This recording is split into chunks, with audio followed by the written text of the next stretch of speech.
విడుమొరటోడు అని వాళ్ళు వీళ్ళు ఎన్నెన్ని అన్న పసి పిల్లవాడు నవాడు.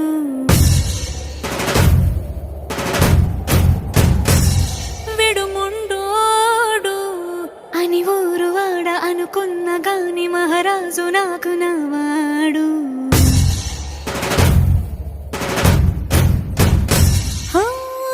మాట పెడుసైనా మనసులో వెన్న రాయిలా ఉన్నవాడిలోన దేవుడెవరికి తెలుసును నాకన్నా. సూసేకి అగ్గిరవ్వ మాదిరే ఉంటా